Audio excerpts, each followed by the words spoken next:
Hey, welcome back. This is Yvonne Wakefield. This is my YouTube channel and podcast. I'll be reading from Babe in the Woods, Building a Life One Log at a Time. It's been a really couple crazy weeks. I just had my tonsils out 11 days ago, and I would wish that on my worst enemy. So my throat is going to be a little lower than usual. One of the things that helped get me through that surgery besides Vicodin was little Zachary here.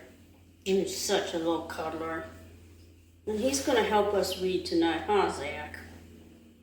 He's such a good boy. So grab your little snuggler. Oh, look at him. Grab your little snuggler. Whoop, and we're going to get to reading. I just want to recap. Last time we left off at chapter 11. That chapter is called I Am a Wench. And it's when I bought a winch, or borrowed a winch, which is a mechanism that you use to haul up things on a cable. I also got Rocky Mountain fever from a little wood tick. So we're going to go into chapter 12, which is called More Help. So I am recovering from the Rocky Mountain spotted tick fever, or Rocky Mountain fever, and getting right back to work. So 3 days of rest and antibiotics revived me enough to decide to try limbing. I set to work filled with ambition, but am as productive as a steam shovel lacking head. I've got the willpower, but the axe and draw knife won't oblige. In the woods around the building site, I straddle a log, go through the motions, pull the draw knife, thwack the axe. Several attempts later, a familiar ocean of fatigue overcomes me. I keel off the log in a half faint. I'm aware the ground is wet, uncomfortable, yet I lack the strength to get back up. I lean back against a log, accepting this position I rationalize as rest when I realize I am really hearing yoo coming out of the woods. Must be Jim, I think, swiveling my head, sure to see me break through the trees, prepared to work, despite my not expecting him that day.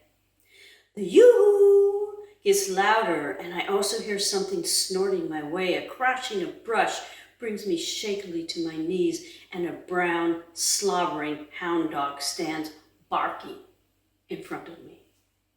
There you are, girl. A stubbly-faced man in Cathharts, a couple shades lighter than the dog's hide, emerges through the branches. There you are, girl, he repeats, pushes back his Budweiser cap, clips the dog to a lead, and gawks down on me. You good-looking hunk of woman. Maybe that spotted tick bored into my brain, wired me into seeing things I can't blink away, like this grody apparition of an unshaven man and a skinny brown dog, both with hungry eyes, panting and staring down on me as if I'm meat. Where have I seen this guy before? Jim told me about you being up here building a log cabin. Had to come see for myself. The man scans the trees I've skinned and introduces himself as Frank Miller. Sorry, Zach. That's where I've seen this guy before, at the supply store. And this is the very clerk who rung up the multifarious purchases for me, the most recent, a red wheelbarrow. Today he has come to bargain.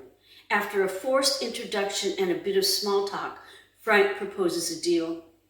I must, in all respects, fiduciary arrangements or not, refuse. Frank Miller has a house in town, a wife, and 3 kids.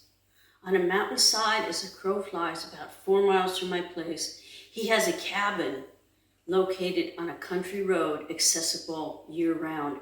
If I agree to go visit him there in the evenings, he will make sure I get everything needed to build my cabin cheap. He doesn't say for free. Even if he had, we still would not have struck a bargain. My answer to his proposal that he has come so far to deliver, and my refusal to discuss it further, along with, I think you should go now, sends Frank Miller down the mountain with a dog and a grudge. I return to draw knifing and recall a dream I had a year ago in Clyde Holiday Park. Was Frank Miller the man in my dreams, although he seemed like a good old boy, not an axe murderer? His unexpected visit gave me the creeps. I suddenly felt even more vulnerable in the wilderness than camping in a tent in a highway park where at least there were other people around to hear my screams.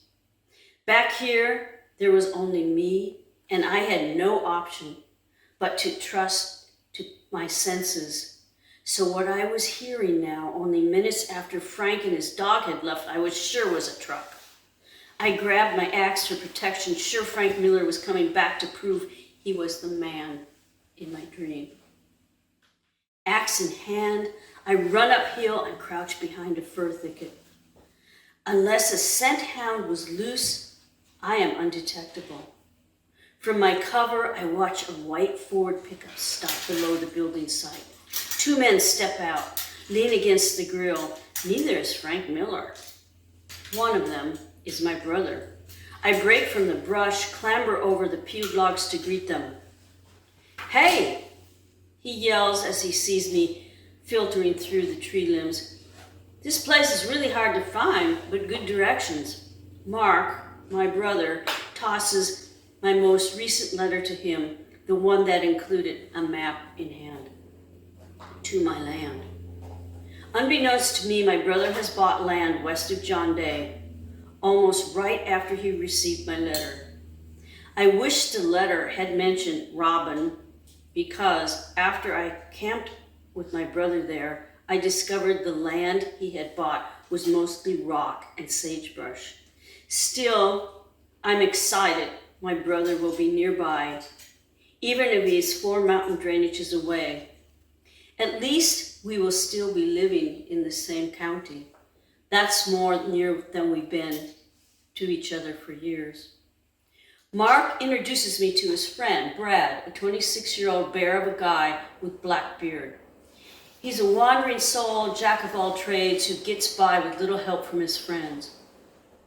Mark eyes the skinned logs scattering my building site and declares he's already started to build his own log cabin. He's been camped on his land with Brad, trying to decide how to lay a foundation. Now he's come to visit family. At the building site, I have little hospitality to offer other than ice water drawn from the creek. As we sit in the sun drinking, Mark fills me in on his plans to build a cabin out of juniper trees on a high desert spread. Instead of digging out a foundation, he will cement a rock wall together from the raised juniper logs. During all this talking, Brad has remained mute, his eyes focused on the flowered cup. When we walk back to Mark's truck, Brad, who has lagged behind, waits until my brother is in the cab. He turns his bulky black body to me and under his breath says, "Your brother." He gives the truck a fighting glance before continuing. If something doesn't go his way, he blows up. "Tell me about it," I say sarcastically, all too familiar with the hyperventilating, red-faced, screaming, building up in a release where something always gets broken. Brad drives away with my brother and both return 2 days later. They stay for an improvised dinner in the ratty old cabin. While Brad helps wash dishes, he confides in me in a whisper. I just can't work with him. Brad nods to Mark, who pokes sticks into the stove box. 3 days later, Brad moves his pack into the ratty cabin. I've accepted his offer out of the blue. He will help me build if I supply him with food, the same agreement he had with my brother. All of a sudden, I am living with a man and cooking for two. Our first night together, I make double the portion of lentil and carrot soup so there will be leftovers for the next night meal. Brad licks the soup pot clean and looks around for more. At 6'2", he is nearly 2.5 times my weight. To keep him fed is like feeding 4 or 8 of me. Just like building this cabin, I have no idea what I'm getting into. With Brad is way over my head. The first night together in the cabin and every night thereafter, we unroll our sleeping bags, feet apart, yet close to what warmth the stove bags. It feels awkward and comforting at the same time to share space I've arranged only around myself. The outhouse uphill offers the only real privacy. Hi, Zach. I have to get a drink, you guys. Remember, I just had my tonsils out.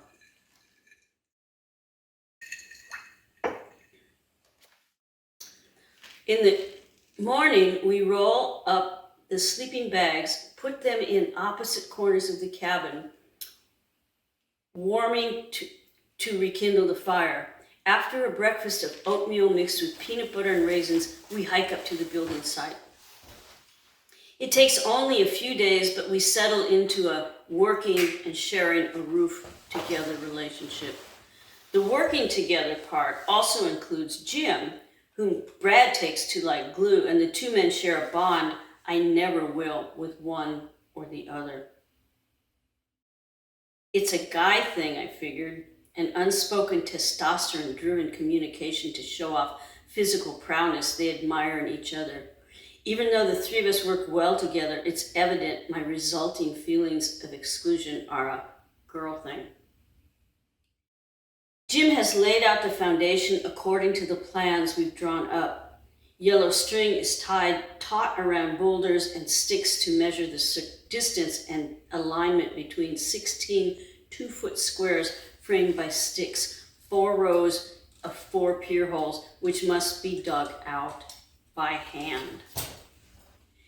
The three of us share 2 sledgehammers and use 3/4-inch rebar to chisel away at hardpan, a dense parfait of clay, dirt, and rock a foot below the rocky topsoil. It is backbreaking and filthy work compared to pitchy draw knifing and limbing, which I would prefer over bellying down in the dirt. The first week Brad enters my life, I tell Jim not to come to work that Monday and Tuesday. I don't want to have to pay Jim to do grunt work Brad and I are capable of doing up until Wednesday, when Jim can survey the depths of our accomplishment. 16 pier holes excavated 2.5 feet down.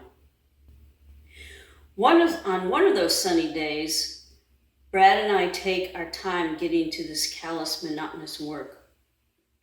We read and write letters in the late morning sun around a campfire just beyond the old cabin. Without television or a phone, there is always a lot of reading and writing going on. Without electricity, this is done more comfortably in daylight if the weather is warm, rather than in the cabin gloom. Side by side with pen and paper, we look as if we were cut out for this scene, a content couple contemplating time we will never share beyond work and simple leisure. How's this sound? Brad pushes long black hair out of his eyes and then tucks a pen behind his ear. He is writing a letter to the love of his life left behind somewhere in the flatlands of Nebraska. Judging by the picture he shows me of Jacqueline, it looks like she's more from Upper Manhattan. Brad holds out a blue-lined paper and begins to read. Let me not the marriage of true minds admit impediments. Love is love, which alters when alteration finds and bends with the remote and the remover. No, love is an ever-fixed mark like your hair pie. I look up from my letter that I'm writing in reply to one I have unexpectedly received from Leave Me Alone, which begins with, you stick into me like a hook into a heart, a rusty fish hook, a tender heart. Sounds like I've heard that somewhere before. What's a hair pie, I ask. Well, it's basically, Brad looks up angelically, a wistful look at least. It's like he pauses, stares at the letter on my lap. When you go down on, gross! That's disgusting. You can't put that in a love letter. I have conjured the image hooked into my mind, and I struggle to be free of it. It'll show if I cross it out. It's written in ink, Brad caps the bic, signs, and folds the paper. We bookmark pages, seal perverted plagiarism inside stamped envelopes, and pour coffee dredges onto the fire. It's time to get to work. We carry bread, cheese, a jar of peanut butter, and 2 apples for lunch. The food is placed alongside tools, including the bow saw under a green canvas tarp at the building site. As we chip away and lie on our stomachs to pry out rocks, I think about the responses from letters yet sent. That week when I went to town for groceries and to mail letters, I found a letter in my P.O. box from an old friend who wanted to visit. Roxy was one of the better and unexpected stops along my orphaned way. We met in the 9th grade when she was 15. And like me, she was scrawny, with long hair, braces laced with little rubber bands, partial to bash shoes, and pretty much left to her own devices. After the legal guardians kicked out my brother, sister, and me from the house, our trust paid for, we had to find somewhere else to live, and eventually we did, but not together. I ended up at Roxy's. As a wardless state, I received a Social Security check that followed me along as long as I could produce an address. Rocky had a mailbox, and I did not. She invited me to stay in her double-wide, blocked up behind her family's seasonal convenience store. Get fucking nosebleeds sleeping up that high, she explained that first evening she invited me into her home and gave me the upper berth of her bunk bed. Stay the fuck as long as you want, she said, and handed me a pillow. Neither of her parents were around to protest their daughter's hospitality. When Roxy's mother arrived a week later and learned there was a monthly check attached to her daughter's friend, she warmly extended the invitation to stay as long as you want. You'll be just like another daughter to me. One thing I was learning as a young orphan was that even strangers vicariously adopted me in their minds, sometimes out of pity, more particularly if they were in their cups. These strangers were like all my wary uncles and aunts, who after a 3rd or 4th drink got all tender-hearted and embraced me like a pound puppy. Then they sobered up and realized I would grow up and need to be leashed. I lived like a happy stray in Roxy's double-wide. Only one parent present at any time, if one was there at all. Her father was a long-haul trucker on the road most of the time. Her mother liked truckers, Roxy's father once included. We had the run of the trailer and the store closed for winter season, yet still stocked with old produce and dry goods. There were potatoes, onions, and acorn squash packed into boxes of sawdust. Cases of Mountain Dew lined the cold storage where liquid would not freeze. Jars of Jolly Ranchers and beef jerky past the pull date would be sold as fresh in jars dusted off in May. Roxy taught me how to mix Singapore slings, 4 or 5 of which sent her vomiting and then unconscious to the bathroom floor. Every night I mixed them for her. Roxy also taught me how to cook bacon, a pound at a time. Monday through Friday, like clockwork, the alarm would go off at 6:45 a.m. Fuck that, shut up! Roxy hit the snooze alarm and rolled out of bed at 7. In the kitchen, Roxy opened a 1-pound package of bacon, threw the whole chunk in a fry pan, turned up the burner, and went to take a shower. When she returned, her hair wrapped in a towel, the slab was smoking and peeling like old paint. She lit into number 1 of a 1 to 2 pack Salem mentholated day. By the end of the cigarette, the baker fluttered in hissing strips, each piece the color of licorice. Just the way I like it, Roxy said, pouring scalding bacon grease over a bowl filled with dry dog food. She placed the hot pan on newspaper trivets and indicated breakfast was served. Dressed in our school uniforms, ragged, patchouli-scented blue jeans, and untucked plaid shirts, we ate bacon wrapped in thickly buttered Wonder Bread slices, which purported to help bodies build strong in 7 different ways. There was always percolated coffee, stout enough to bend a spoon, as Rocky claimed, while upending the sugar dispenser into each of the cups she drank every day. Some mornings there was orange juice, though more commonly Mountain Dew. Monday through Friday, we put the dirty dishes in the sink, brushed our teeth and our long, fine hair, and then scrutinized each other before heading out the door to wait for the school bus. Do I have shit in my braces? Our braces decidedly clean, we proceeded to feed Roxy's dog, chained behind the double wide. It growled, snapped, and frothed at the mouth the second it saw us. Poor thing was so much like Roxy and me. None of us properly trained. We snapped back at any type of lead. Roxy used a stick to push a bowl of bacon-soaked Purina just within range of the end of the dog's chain. Shouldn't you clean that up? I point to poop popsicles poking through the snow surrounding the doghouse. How? I can't get near him. As we watched the dog dine among its excrement, we passed a joint, placing the roach in whatever stage of immolation under a rock, well before the school bus driver pulled to a stop. We spritzed with aerosol breath. Bye, Zachy. We spritzed with aerosol breath freshener, always in our pockets. We never carried a purse. And took a seat in the back of the bus. I don't recall my first period class and wonder if I really did pass the 9th grade. After school, we flipped over rocks at the school bus stop and scrounged dinner from the closed store. We poked around until we found potatoes that hadn't gone green, baked and garnished them with bricks of butter and nearly rancid beef jerky.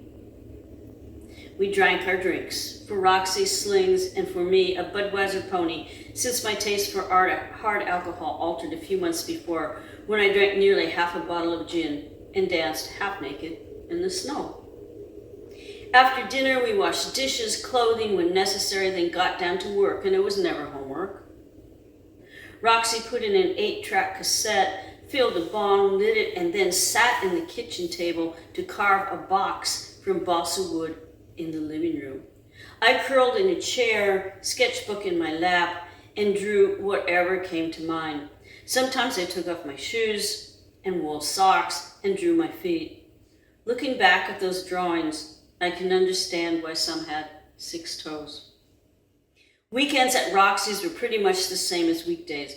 As long as the furnace was turned on high and there was bacon, booze, and pot, we were happy. Holed up like that trailer, like Cat Stevens singing and Sean Phillips warbling on 8 tracks, tugging at our motherless little hearts. My Social Security check came around the 3rd of each month, and like clockwork, so did Roxy's mother. She was happy to see us, always returning, smartly dressed, never asking what we'd been up to, and we in turn did not ask her either. After she cashed my check, she stayed a few days and left us with a refrigerator and freezer filled with bacon, butter, and Wonder Bread. I lived like a happy stray until an uncle in the legal aid of my life found me loose in the social system. I was moved into a foster home that would never be as homey to me as Roxy's double wide. Now I was in a position to invite my friend into my home. I wrote to reply to Roxy's letter, "Bring a tent." Thank you for listening to chapter 12. Next time we will be listening to chapter 3. Zachary had to go get a drink of water, so he's no longer here. Make sure you look at my YouTube and my podcast and follow me, Yvonne Wakefield, and we'll see you soon. And oh boy, I do need this libation. I told you I had my tonsils out. Icy, icy cold. Bye-bye.